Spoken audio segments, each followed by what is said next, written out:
are going to debate the first debate with the boys. J.C. Polanco, assistant professor at the University of Mount St. Vincent, and political consultant OBrien Murray. So, who won the debate? Andrew Cuomo won the debate, and the other Democratic opponents gave it to him. How can you say that? Because when they attacked him and tried to land a shot, what they would do is give him an opportunity to speak on that issue and pivot to anything else. Yeah. In the first 20 minutes, he got more airtime.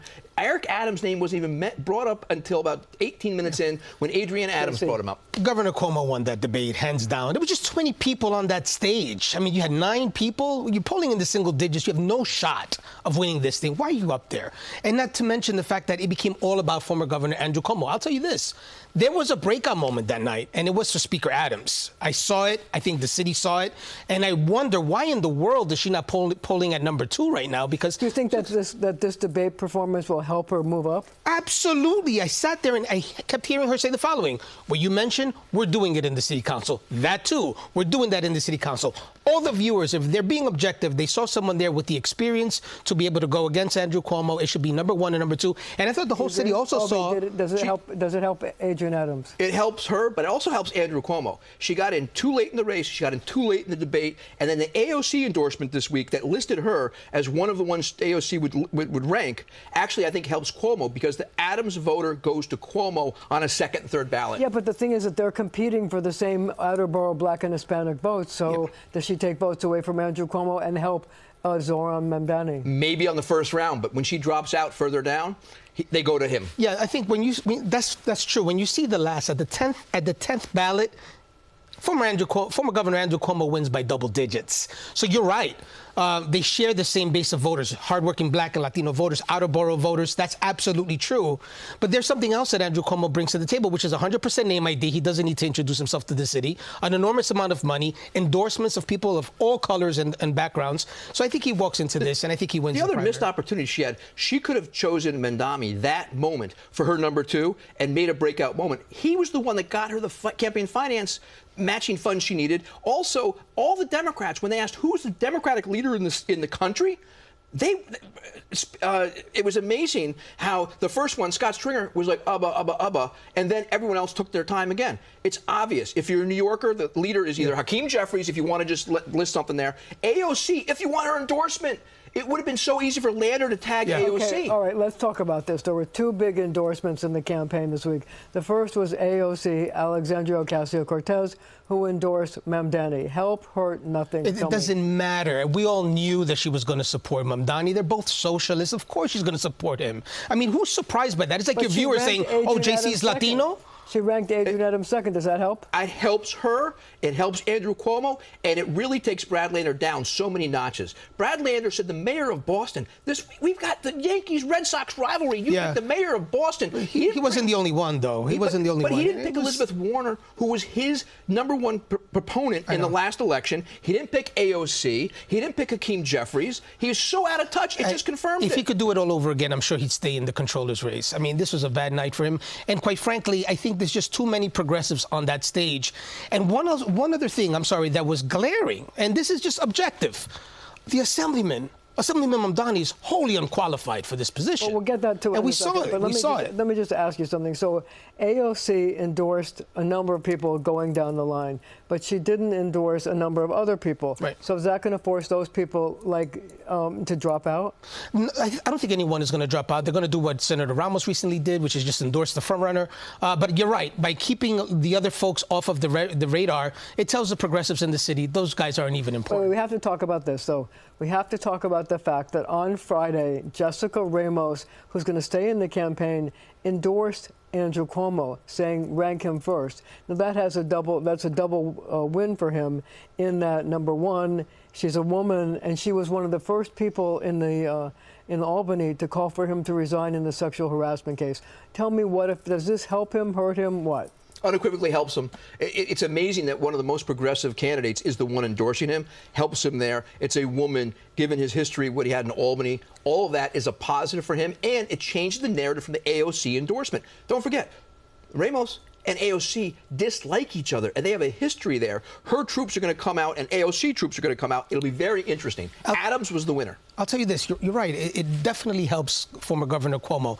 There's something very interesting about that endorsement. If you remember, Senator Ramos comes in and wins against the IDC, whom Governor Cuomo supported, right? So she actually launches and wins during that whole phenomena. And now today, we see an endorsement coming from. So why did she decide to endorse Andrew Cuomo? Because it's the right thing to do. She has a future ahead of hers. She sees that she has single digits, has $5,000 in the bank, and she has a lot of time to recover. So you think she's getting a promise of a job? No, I never said that. She did this also because of the Lou endorsement from Mdani.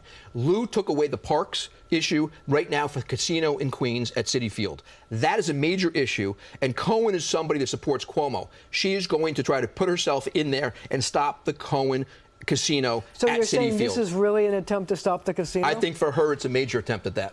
Really? Do you agree with I that? think it's an opportunity for her to continue staying relevant, understanding that she has no shot of winning this race, and endorsing the front runner helps her out. Because I'll tell you one more thing. Does it cancel the AOC endorsement? It doesn't cancel it, Marcia. Everyone, all of your viewers know that AOC was going to support the socialists. On what planet are your viewers surprised at the fact that AOC supported the socialists? What about this? Let's talk about something you raised, which is Mdani and the experience. Does he have the experience as an assemblyman to run a city that has 300,000 employees? She said he makes great videos. That's what he's got. He got a big push early. He took all the win. Charming. He's charming. He took the win from two old white dudes. Yes, I know.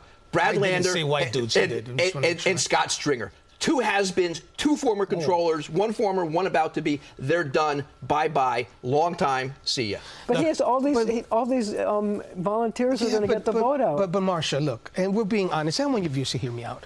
An assembly member represents 125,000 people in a district. He has a district out in Western New York, somewhere in Queens, where they like the socialist stuff.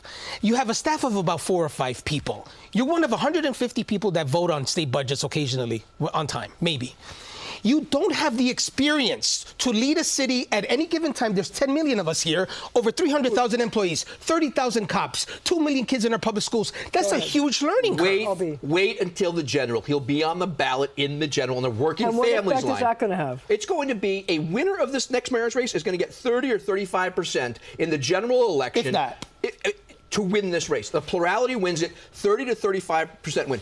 Mayor Adams can win. Is he a spoiler, or he can still? He'll be a spoiler. He'll be a spoiler. Look, you know who's wringing his hands right now? So who wins, Adams? As of right now, if it's Cuomo that wins this, he'll be in the lead. The question is how much Adams hits into him, how much Mdani hits into him, and then if they turn out the other vote for Adams, and where Sliwa stays with Republicans, will Adams pull from Republicans as well?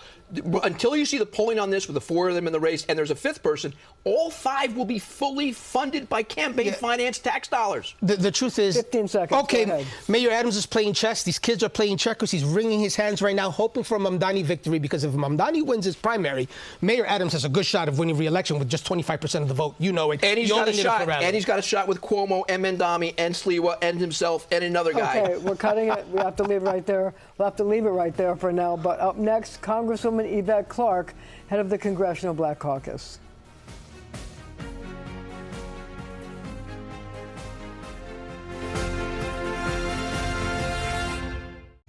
We are back with the boys, political consultant OBrien Murray and J.C. Polanco, assistant professor at the University of Mount St. Vincent. So let's play this out. Whoever wins the primary has to go on to a general election where there's going to be, everybody's going to be in the race again. Andrew Cuomo has an independent line. Even if he wins or he loses, he's on an independent line. Mdani, whether he wins or loses, has an independent line. And Eric Adams has 2 independent lines, one that is against anti-Semitism and the other one is safe and affordable city. Plus, there's another independent candidate. And Curtis Sliwa's got an independent line on animals. He does, and he's also running on the Republican line. So you got all these people. What happens? Who cancels who out? What's the hope? What's the fear? Let's suss it out. Go on. The number one issue is going to be public safety. You have Curtis Sliwa on that message. You have Andrew Cuomo. But Eric Adams will talk about public safety. No, Eric Adams will be on that. Curtis Sliwa will be on that. The question will be, what will be the questions on bail reform for Andrew Cuomo at that point? And what will a socialist do when he start talking about let everybody out of jail, close down Rikers, and put everybody in jails across the city? That's going to be an interesting fight right there. And how do you pay for the economic redevelopment he's talking about doing when he wants to raise taxes taxes on New Yorkers that will pick up and move to Florida like they've been doing. It's true. And you know what's interesting? Your viewers have to remember that in the general, you don't need a majority of the vote. All you need is a plurality. That's a major difference from the primary. So it's true you could win with 25, 26% of the vote. So anything is possible. Going into this primary, I just don't see a world in where former Governor Andrew Cuomo doesn't win this primary. You take a look at those numbers. It's an insurmountable lead when you're winning by double digits on the 10th round. But it's only about 9 points. No, it's about, but in the 10th round, he's still winning by double digits. It won't take 10 rounds. It'll be about 8. I'm talking about if you play it out. AOC endorsing Adrian Adams is a plus for Andrew Cuomo. That is going to be a push down from Lander, and she's going to pick up some numbers, which will more likely go to Cuomo earlier than they would have from Lander's, because she's out before Lander is at this point. And then Mdani's numbers will also come down because she will make a case, I'm more experienced, I'm more qualified than Mdani is, and AOC endorsed me too. And she's very good on the debate stage. And let's not forget, she has the support of Attorney General Tish James, which comes with an entire organization. So I'm telling you right now, this Andrew Cuomo, and I can see this next poll when we're here next time, you're going to see how the speaker is going to move up, and it's going to be interesting to see. So let's ask this question. What's the Trump factor in this race in terms of when voters go into the polls, are they thinking, who's the best guy to take on Donald Trump, or does it not matter? I think they view any of these people that are in this race right now in the Democratic primary ready to take on Donald Trump on day one. Qualified or not is the big question. And Andrew Cuomo has proven he's qualified to take on Cuomo. I think Mdani's proven he's not. I think when you look at Adams, Adrian Adams, she can make the argument that she's there to do it. I think once you get beyond that, though, I mean, Lander, I said this in the paper the other day, Lander is good in print, but his presentation is maybe for radio, but he's got a voice for print. The guy doesn't belong on stage anymore. He's yesterday's news. I'm sorry, you know what he was? He is the city chief financial officer. He is the city controller. It's unfortunate for him to have so many progressives on that stage. His message is being washed down with the rest of the progressives that are up there. But I think something that you mentioned about the assemblyman, and I mentioned it during another segment. Hear me out. An assembly member represents 125,000 people, and they represent small districts, and they're one of 150. They have a staff of about 4 or 5. The learning curve from the state assembly district to being the chief executive officer of city government for New York City, the most important city on earth, is incredible. So I just don't think he has the qualifications right now to run for, and we saw it, and I think more people are asking the question, why is it that this, and it's because he's charming, he's young, he's great on social media, and that gets you only so far. But one more question, so do you think that the person with the most regrets is going to be Brad Lander? Without a doubt. 100%. You're the sitting controller. You would have been the incumbent. Those guys wouldn't have primaried you. He never should have run. Scott Stringer never should have run. If they were not in this race, you would have a much different race right now for the progressives versus Andrew Cuomo. So I think we need to ask questions about the things that were brought up about both candidates. In terms of Andrew Cuomo, there were 2 issues. One, the sexual harassment case, and also the nursing home deaths. Is this going to end up hurting Andrew Cuomo in the primary and also in the general election? These are 2 lingering issues for many years now, and it's baked into Andrew Cuomo. We know, we heard, we understand. I would caution him, and I would ask him that next time you're asked about your regrets, say, I regret resigning. Say something different, because we already know about those issues. So he made a mistake by not saying he regretted it? I think he should say, I regret resigning. I should have stayed, and I think we would have appreciated that. But I think those issues are baked in, and he'll have an opportunity to explain them down the line. He did nothing wrong. He followed the federal guidelines, and he's never been found liable in any court in New York for being a sexual harasser. That's just a fact. I agree and disagree at the same time. Voters want someone who's going to lead for them. They may not lead on that specific issue today, but lead on something else. But they also want somebody that's human and has that empathy and that apology at the same time. So if he stayed in the leadership lane, he can get away with it, which is what he appears to have done. But I do agree. When they say, what's your regret? Even earlier that week, he had said, I shouldn't have resigned. But yet he didn't even go near anything. He just avoided it, which is a political thing to do. And you don't blame him. I mean, that's how you stay the front runner, by staying on message. So let's talk about Zaran Mdani for a second and the fact that he refuses to support a Jewish state. He supports Israel's right to exist, but he doesn't say he would support Israel's right to exist as a Jewish state. And asked about it, he says he's uncomfortable doing that. Does that help? Does it hurt? Does it mobilize young voters who are pro-Palestinian? I've been to Israel. For a gentleman who's going to be the mayor of New York. I was there in 2019. It's an amazing experience compared to what you hear and see and so forth. For him to not acknowledge ever even going to Israel, if not your first trip, what about your second or third? But what he says is he's somewhere? going to stay in New York and talk to voters here. That's a cop-out, because what he didn't want to say is, yes, I will go to Israel someday, because that's against the DSA message. Yeah, that's right. Simple as that. That's right. Listen, you know. But that could help both ways. It could mobilize people who support that cause, and or could keep Jewish voters from supporting him. He's already got them, and it reminded those that would be against him why to be against him. Yeah, I think that was a mistake on his part. You believe in a two-state solution. You're going to go to Israel. It's the right thing to do. Being a Democrat in New York City and having a Democratic Socialist of America position on Israel is a mistake. It will get you a couple of seats in the assembly, maybe an occasional city council race, but you'll never win citywide with that kind of idea. He made a big mistake, and I think it goes to show why there's a ceiling to the amount of votes he'll be able to get and why he won't be able to win this on the other hand, you know, he has come up with thinking outside the box ideas. He wants to have the city-run supermarkets so that they can reduce the prices of food. He wants a rent freeze. He wants free buses. Marsha, that's not out of the box. That's out of Karl Marx. I mean, give me a break. That's been written already. In the DSA world, you know, the buses are free, rents are frozen, but nothing about how much insurance. That appeals to a lot of voters. Of course, because freebies appeal to voters, but they have a ceiling, because how do you pay for them? Even the people questioning the debate, the moderators said to him, how are you going to pay for this? You can't get approved in Albany. He claimed, oh, yes, we can, because we've done it before. At the end of the day, one of the things he did was he stuck to message and was honest. You have to give him credit for that. The problem is it proved the ceiling. For a mayor of New York to not be able to utter the words, I'm staying in New York, I'm talking to the voters here, will you travel to Israel? Someday I will, is all he had to say. But he could not even muster the words, yes, as mayor of New York, I will visit Israel someday, any day. But a lot of the positions that he does take are just, really, they're socialist messages. And no, don't throw at me that there's libraries and libraries are socialist and bridges are socialist. That's not true. What he's pushing is a socialist idea, and it's costing a lot of money, and we're going to have to pay for it. But and in his mind, he's going to increase taxes on everybody. What he says he wants to tax the rich. Now, here's the question. To a lot of people, that's a positive thing. Yes, you know, to a lot of people it is a positive thing, but to an overwhelming majority of New Yorkers, it's not. And that's why he's going to be kept out of City Hall. You cannot tell people you're going to keep taxing us. We've lost 2 million New Yorkers since 2000. We've lost several seats in the Congress. We're going to continue losing people as people who are paying our bills move out of state. This message is not going to work. It's also the message of yesterday. It's also one of the reasons Harris lost the presidential race. She was out of touch with what voters want and what connects to people and their pocketbooks. Freebies attract certain voters to a certain point and have a ceiling. End of story. Government provides safety. They provide roads. They provide sanitation. But one last question. We all know that there's low turnout in elections in New York City.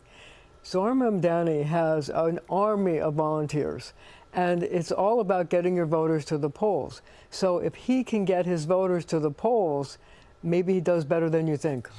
That's an important part. Yes, he will get his voters to the polls. But right now, the attention on this race and what's been going on is something that the voters know. And everyone knows who the voters are going to be. And because of campaign finance, everyone is so well funded, there's not going to be an issue of the Cuomo voter turning out or the Mdani voter turning out. I think, Marsha, to your point, Democrats have a problem voting in primaries. It's one of the many reasons why AOC was able to beat Joe Crowley several years ago. Barely anybody shows up to vote. You're looking at some districts across the city where maybe a couple of hundred show up, which is why I'll never understand why independents like me are kept out of the process. It's a problem that we have to examine one day. Hopefully the city charter thing goes through. However, I think that there's enough money here. There's enough support for former Governor Andrew Cuomo. There's a lot of excitement across the city for Democrats to be engaged, and we're going to see something different this time around. We're going to see turnout, and I don't think that with the turnout that we're expecting from all of the union support that former Governor Cuomo has, to all of the endorsements that he has, that those organizations are mobilized. He said something very important. Right now, the Charter Commission talking about what they're going to do with elections. Campaign Finance Board funding all these candidates and having a primary that has no runoff with ranked choice voting means everyone stays in it to win it or do numbers 1 and 2. Right now, we're going to have 5 candidates potentially on the ballot, fully funded by campaign finance. We should have 2 to choose from. 51% gets it, and they're done. But that's not what this is going to happen this year, and that needs to be changed. Do you agree with that? I think we got to let independents vote in these primaries because 99% of the time, these decisions are made in the primaries, and us independents are kept completely out of the discussion, and it's not fair. All right. Thank you both for joining me. Thank you. And thank you at home for joining me as well.